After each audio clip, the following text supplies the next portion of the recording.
Ya. Assalamualaikum warahmatullahi wabarakatuh. Selamat pagi. Kembali kita di warung kopi Poliklinik Jiwa di RSUD Dr. Muhammad Zain Painan. Kami menerima komentar, request apapun itu dari Anda, karena kami akan membahas permasalahan Anda bersama Dr. Muhammad John Ibrahim SPKJ, di mana request apapun yang nampak di lingkungan saudara akan kami bahas di Poliklinik Jiwa. Kami persilakan kepada Dr. Muhammad John Ibrahim SPKJ. Ya, terima kasih Bu Desi dan Bu Nel. Pada hari ini kita mengadakan seperti biasa warung kopi jiwa. Jadi warung kopi jiwa ini ya mungkin kopinya lagi tidak ada, sedang ada aqua. Dan pembahasan kita rileks saja, tidak ada yang direkayasa atau diciptakan atau dipersiapkan dulu, tidak ada. Pokoknya apa yang terpikir di kepala keluarkan saja dan kita bisa bertanya. Mungkin untuk sementara ini karena kita belum ada live, jadi yang bertanya hanya dua, yaitu Bu Nel dan Bu Desi. Baik, Bu Nel dan Bu Desi, silakan. Ada yang mau bertanya, apa saja yang terpikir di kepala? Terima kasih Pak Dokter. Mengenai pertanyaan hari ini, dalam keseharian kita Pak, seperti pasien kita yang berkunjung ke sini, kebanyakan pasien remaja kayak anak SMP, anak SMA itu Pak. Apa nama itu? Yang obsesif kompulsif itu Pak, yang suka mengulang-ulang pekerjaan itu. Itu sampai kapan yang anak itu berobat ke tempat kita Pak? Terapinya sampai kapan diberhentikan gitu. Hanya itu Pak. Terima kasih. Ya, jadi pertanyaannya tentang obsesif kompulsif ya Bu Nel ya. Jadi obsesif kompulsif itu adalah obsesif. Obsesif itu adalah pikiran. Nah, itu bisa pikiran yang berulang. Kompulsif itu tidak bisa ditahan. Compulsion. Jadi kalau semakin dia tahan, itu semakin menyiksa dirinya. Jadi ada pasien saya juga, dia bisa mandi sampai 5 jam. Jadi katanya habis pakai sabun lagi. Alhamdulillah dulunya 5 jam, sekarang sejam. Lumayan lama juga, tetapi itu suatu proses dan kita tidak memaksakan terlalu banyak. Dan juga bisa disertakan oleh yang seperti saya tersangkanya, yaitu adalah dopamin, neurotransmitter dopamin. Jadi ketika neurotransmitter dopamin kemarin kan bisa untuk hijack of dopamin pada kecanduan. Nah itu juga seperti itu, obsessive compulsion. Jadi ketika dia mengulang sabun lagi, dia bahagia. Kemudian udah selesai kepikir lagi, kalau ditahan menderita, pakai sabun lagi. Nah itu mirip-mirip juga. Makanya tersangkanya masih satu, yaitu masih neurotransmitter dopamin. Nah sekarang kita bisa melihat itu juga ada gangguan pada judgementnya ya, penilaian terhadap realitas. Kan sabun udah bersih, kita mandi, corona udah alhamdulillah udah habis air, kemudian udah banyak yang mengantri di belakang mau mandi juga kan. Nah itu menjadi masalah, padahal itu kan mengganggu. Tetapi kenapa dia ulang dan ulang lagi? Atau juga misalnya siap wudu dilakukan wudu lagi. Akhirnya imamnya sudah rakaat terakhir, dia masih wudu aja di tempat wudu. Nah itu kita melihat dia sebetulnya menderita, tetapi dia harus melaksanakan itu. Maka dari itu yang daerah dopaminnya kita obati. Mungkin dengan sedikit campuran dari antidepresan dan juga antipsikotik. Jadi itu biasanya kita berikan juga stelosi ya. Stelosi kita sertakan. Nah, di situ biasanya nanti ada berkurang untuk gangguan obsesif kompulsinya. Nah, sekarang pengobatan itu kita juga melihat bahwa perilakunya biasanya ada perasaan berdosa. Jadi perasaan berdosa yang berlebih itu gangguan penyertanya.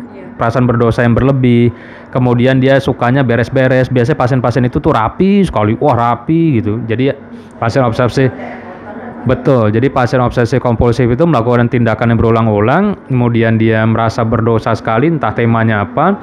Kemudian yang ketiga adalah rapi, dia barang-barangnya rapi. Dia menyadari, tetapi betul.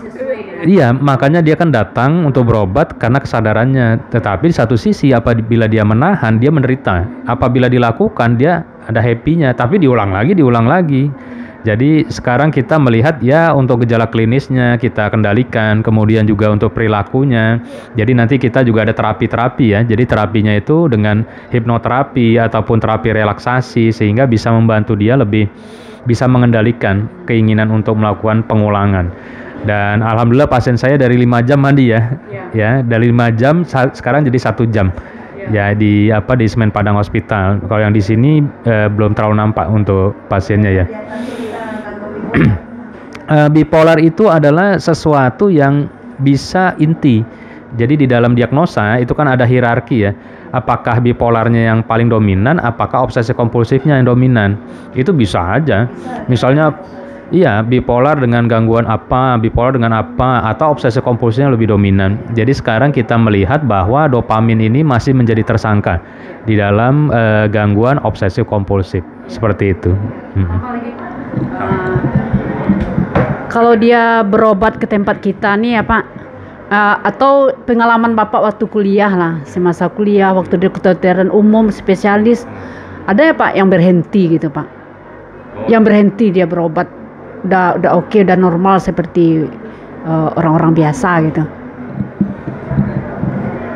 Ya, jadi kita melihat bahwa pengobatan ini masih jangka panjang ya, Bu Nel ya. Yang pasien saya yang di Semen Padang Hospital itu udah 2 tahun. 2 tahun cukup lama. Jadi dia sebelumnya juga udah berputar-putar tuh berobat kemana. Nah kalau kita melihat dia udah mulai menyadari, kemudian sudah di hipnoterapi ya 2 kali lah. 2 kali walaupun kadang-kadang dia terbangun dia. Jadi kita sudah mengobati di neurotransmitternya, di biologinya, kemudian di pikiran bawah sadarnya. Jauh dari 5 itu bertahap sekali. Kalau kita terlalu tekan itu dia terlalu nanti bermasalah aktivitas, apalagi dia lagi kuliah. Ketika dia kuliah obatnya terlalu banyak, itu nggak bisa kuliah, bisa-bisa dia tertidur aja. Nggak. Jadi kita dosisnya aman, minimal dia masih bisa beraktivitas. Jadi itu perlu waktu yang panjang. Kemudian rasa bersalah dan berdosanya, nah itu pemicu. Jadi itu harus kita bereskan. Jadi stresornya apa? Waktu kecil kah ada peristiwa berasa bersalah apa? Nah itu kita bereskan juga. Jadi tidak sesederhana yang kita pikirkan. Oh yaudah 3 kali berobat udah beres. Tidak sesederhana itu karena orang punya sejarahnya masing-masing, punya apa? Jadi pemicunya apa? Apalagi ada peristiwa katastrofik. Katastrofik itu adalah peristiwa yang sangat besar dan mengguncang jiwa. Nah itu biasanya menjadi pintu masuk tuh untuk beberapa gangguan. Mungkin itu dulu ya, Bu Nel ya. Oke, silakan siapa lagi, Bu Desi? Oh ya, cuma 2 soalnya sih. Karena mungkin belum ada input dari luar ya Pak ya, mungkin kita membahas sekitar di poliklinik kita aja. Mungkin saya menanyakan tentang autis.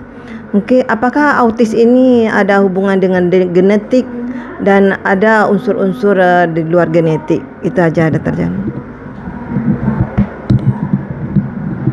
Ya, terima kasih ya Bu Desi ya. Jadi autis itu bukanlah suatu diagnosa. Dia disebut juga sindrom autis, sindrom autisme. Sindrom itu adalah symptoms plus symptoms plus symptoms, sekian banyak symptoms.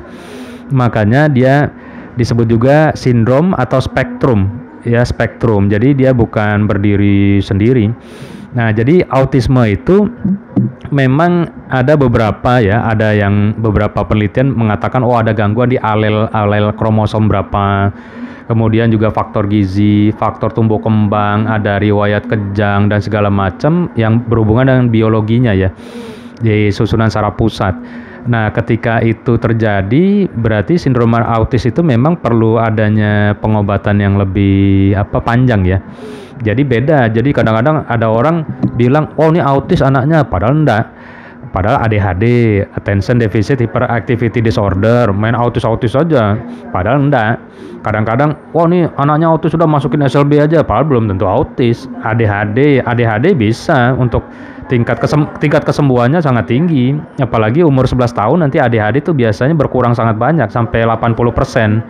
Ya, dan sekarang kalau sindrom autis itu memang perlu jangka panjang ya, seperti beberapa anak artis ya, pernah dengar ya.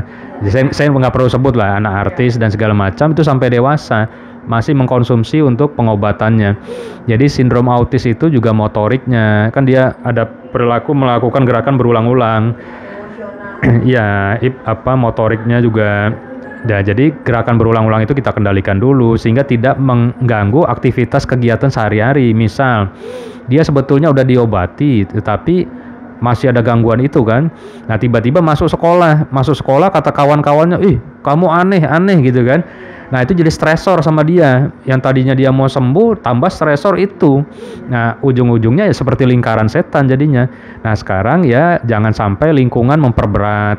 Kemudian faktor-faktor jadi ketika dia autisnya sedang disembuhkan, diobati, nah faktor eksternal jangan memperberat daripada autisnya, seperti itu. Jadi pengobatannya itu memang jangka panjang dan juga ada terapinya. Misalnya anak-anak autis ada gangguan bicaranya, kita ada terapi bicara, kemudian juga ada terapi okupasi ya, tapi di RSUD belum ada untuk terapinya, di rumah sakit lain sudah ada. Mungkin seperti itu, dan kita bisa melihat bahwa pada pengobatan ini perlu jangka panjang dan perlu adanya edukasi. Jadi jangan di stigma atau dilabelkan karena semua ada harapan, ya, ada hope-nya. Oke, ada lagi? Ada lagi Bu Nel pertanyaannya? Ya, sampai di sini dulu ya acara ngopi-ngopi kita di kedai Warung Kopi Poli Jiwa. Kami tutup dengan wabillahi taufiq wal hidayah. Wassalamualaikum warahmatullahi wabarakatuh. Suaranya kita tes dulu. Ya, coba dulu.